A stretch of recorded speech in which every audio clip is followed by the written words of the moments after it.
Hello दोस्तों, नमस्कार। हमारे चैनल में सभी का स्वागत है। मैं आरती शुक्ला आज सभी के बीच एक ख्याल गीत लेके आए। जैसा लगे कमेंट करके ज़रूर बताना। हमारे चैनल को लाइक सब्सक्राइब जरूर करना प्लीज़ दोस्तों, हमारा भी सपोर्ट करिए आप लोग। सुनन नदी के भैया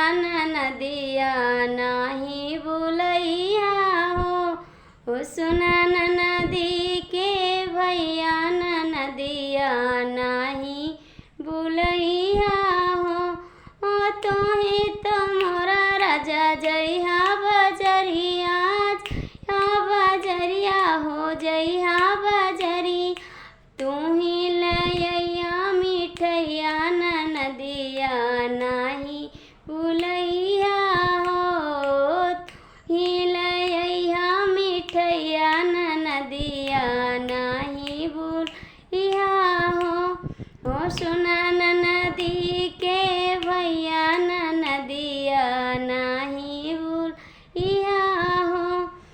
तू ही तो मोरा राजा ललिना खेलैया तो मोरा राजा ललिना खेलई ललिना खेलैया हो ललिना खेलैया तू ही तो पलना झूलैया नदिया नाही बुलैया हो तू ही तो पलना झूलैया नदिया नाही बुलैया हो सुनन नदी के भैया नदिया नाही बुलैया हो तू ही तो मोरा राजा कजरा लगई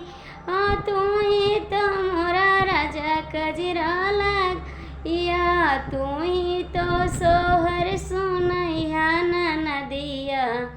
नाही बुलैया हो तू ही तो सोहर सुनैया नदिया नाही बुलैया हो सुनन नदी के भैया नदिया नाही बुलैया हो सुनन नदी के भैया नदिया